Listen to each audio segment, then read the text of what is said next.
So this week's clinic is on mental preparation, and I struggle with this sometimes, so I thought we'd bring in somebody who's more of an expert. So Jim is a licensed psychologist. He's also a runner. He's done 6 or 7 marathons? 7 marathons, including Boston.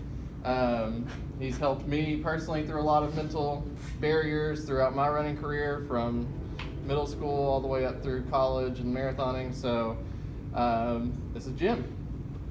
Good morning, Jim. Thank you, Bill. Do I tell you when to click? Yes. All right, click. All right. So, number 1, mental preparation always begins with physical preparation. First 2 rules are, when you're training, follow your plan. For marathon, is everybody doing the marathon? Any halfers in here? All right. This is also true for the half, but particularly for a marathon, don't skip your long runs. Because I know that's your physical preparation, but it's also your mental prep. If you can do 20 miles, if you can do 22 miles, you have a lot more confidence when you're trying to do 26. So follow the plan, particularly don't skip the long runs. And you guys, thanks to Lily and the way she sets this up, do the second part is you run the most difficult parts of the course before the race. So this course is known for its hills. And I just heard somebody talking about how much they enjoyed the hills this morning. So, but if you're doing that every Saturday on race day, you've already done it. So mentally you're ahead of the game, because there are going to be other people who haven't, and they're going to hit those hills, and whole different ball game.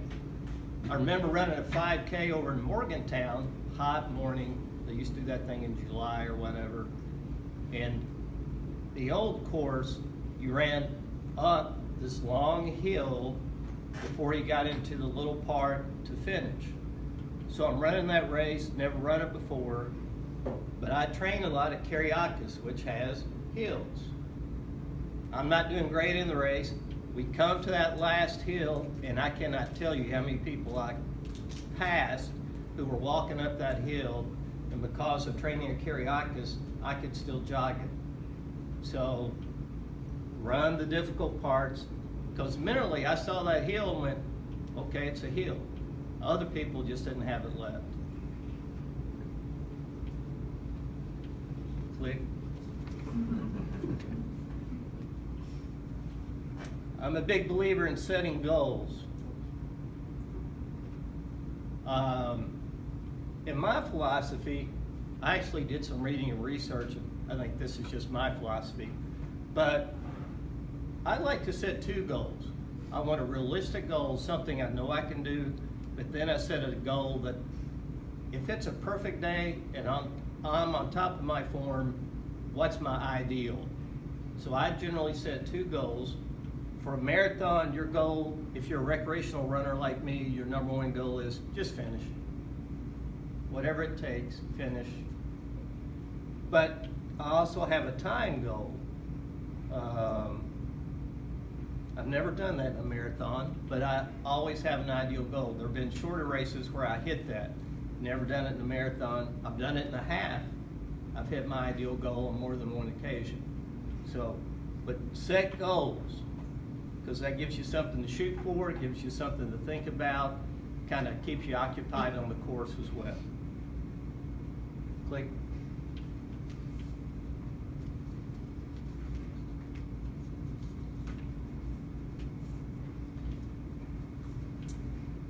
In mental preparation, whether it's the half or whether it's the full, expect success. So that's why I set goals. And then I expect to meet them. And then I train to meet them. But I'm expecting, in a marathon, I just know I'm going to finish. That part's not a question. The question becomes, how quick am I going to do it? Same thing in a half. I know I'm going to finish a half. I'd like to do it 2 hours, but what else am I trying to do with that half marathon? But a good example of this is I was training for my first marathon, and two other people who are both better runners than me were training for marathons at the same time, not the same one. So all three of us are training. Like I said, they were both better runners than me. Within a couple week time period, we all did our first 20-mile run. These other two folks did 20 miles and said, if this is what I feel like after a 20-miler, I'm done. So mentally, they somehow convinced themselves that the 20 felt that bad, they couldn't do 26.2.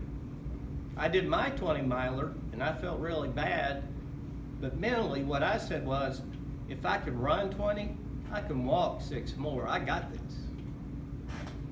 So when I talk about an expectation of success, that's what I'm talking about. So literally, that was my mindset.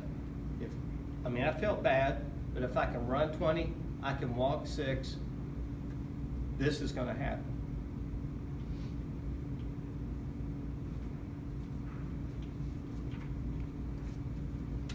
Use imagery.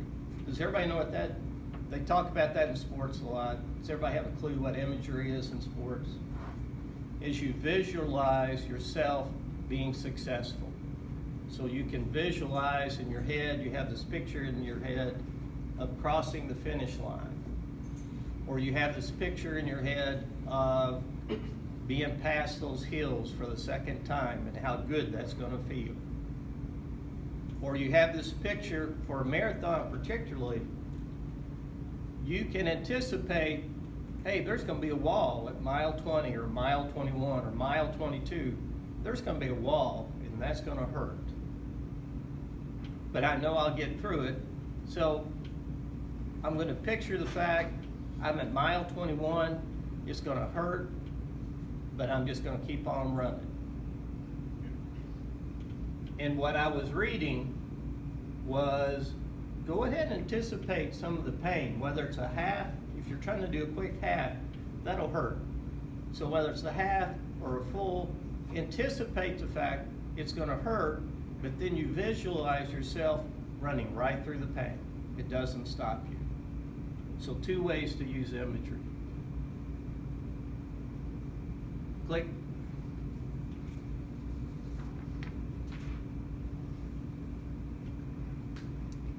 So during the race, celebrate along the way. So when you get to the 10-mile mark, or if it's the half, you get to the 6-mile mark, I'm halfway through. 7-mile mark, I'm more than halfway through. So if you're in the marathon, I get to the 10-mile mark. Hey, I'm 10 miles, I'm almost halfway done. I'm at 13, I'm halfway done. So you're creating these positive mental images, these positive mental feelings along the way. So that's what I talk about when I celebrate. One of the things I read about in this vein was, again, you hit the wall at 20, 21, 22, whatever it is for you. Celebrate the fact I just passed the wall. I may really be hurting, but I'm done. I'm through the wall. The rest is downhill. So just learn to celebrate those smaller victories, and that gives you a mental boost that keeps you running through the rest of the race. Click.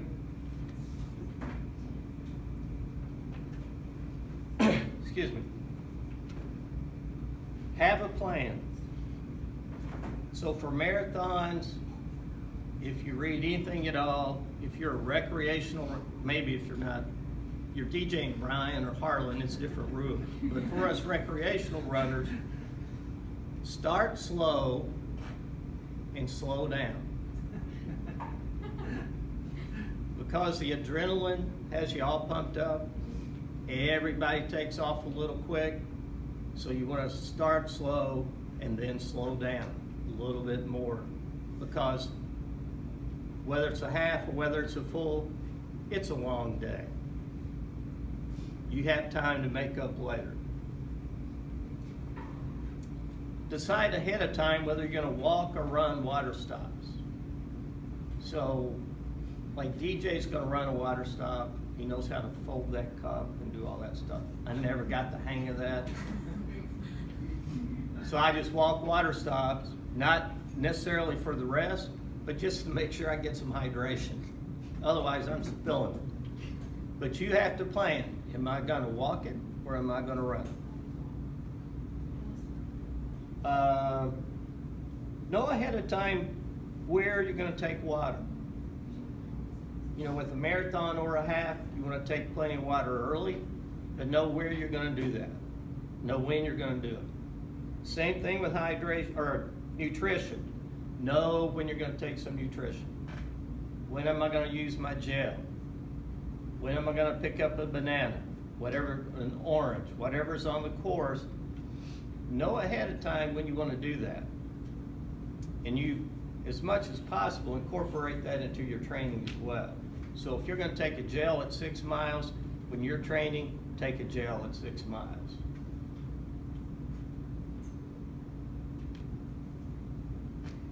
Lastly, you're gonna have a plan, and you have to know ahead of time, it will not go perfectly. Because I was joking about water stops. So the first marathon where I decided I'm running the water stops, it took me a couple water stops to figure out I can't fold that cup and drink it right. I hadn't practiced that. And so now I'm at water stops, I need water. So by the third water stop, that plan's out the window. I gotta be walking just so I can get some water in my system. So there will be hiccups. That's okay. You just make your adjustments and keep moving. Click. Enjoy the distractions.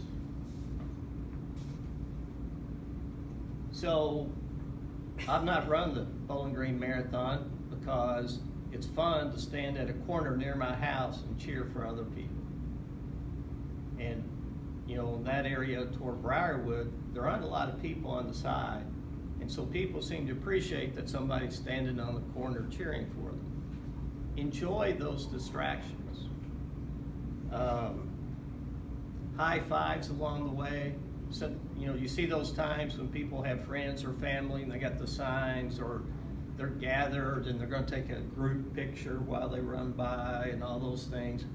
Just incorporate that into your run, enjoy it, and use that as a distraction.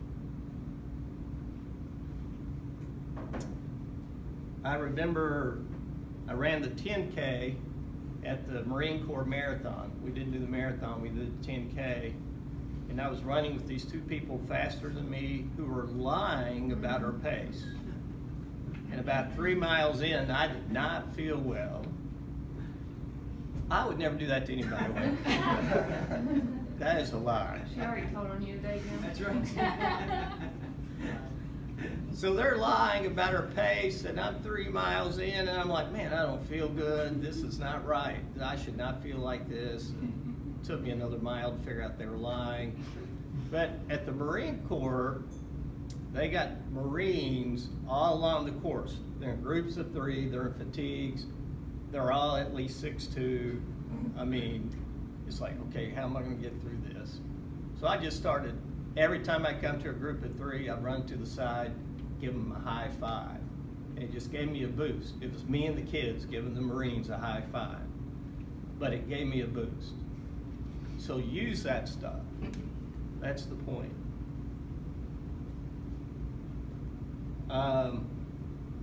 Last point here, I wasn't ready for the clicker, that's okay. Last point here, in order to qualify for Boston, I ran at Savannah. And halfway through training, I had a health issue. I missed training for a month, and then I had a month to get ready for Savannah, and I got to do it in a time. So I'm running the race, doing it by myself, get toward the end of it, and I'm watching my watch, and it is 50-50 whether I'm gonna do it or not. It was that close. In fact, somebody I won't mention DJ's name, was telling his mother he's not gonna make it. He's not gonna make it. But in Savannah, there are a couple loops, but you come back into town to finish. So we're back into town. I know I'm 25 miles, not really sure where the finish is. I start up this hill and there's this lady talking to somebody in front of me, and she says, "You see that corner up there? You turn that corner, you can see the finish line." And that's what finished it. I heard her, went, "If the finish line is there, I'm good." I took off. I had a minute to spare. But if that lady had not been there, mentally, I'm not sure what would have happened. So take advantage of any distraction.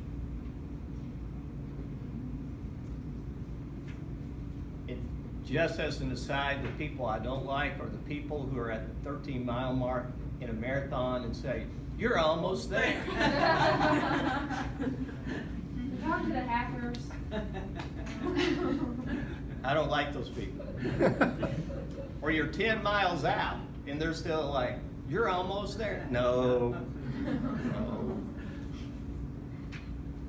Lastly, recreational runners, maybe even the better runners, are anxious before a marathon. I never get a good night's sleep before a big race. I never have. I try to go to bed early. I try to follow routine. But it doesn't work. But what the research shows is a certain amount of anxiety actually improves performance. So if you're anxious, as long as it's not over the top, it's actually a helpful tool. It does get the adrenaline pumping, and a ton of research says it improves performance. So the point is, don't worry about being worried. That feeling of anxiety can be helpful to you, and you do your best with your routine. You don't be throwing up a lot and dehydrated before you start a race, whether it's a half or a full. But don't worry too much about the anxiety. Just use it. And remember, start slow and then slow down. So that's about all I have to offer. Any questions?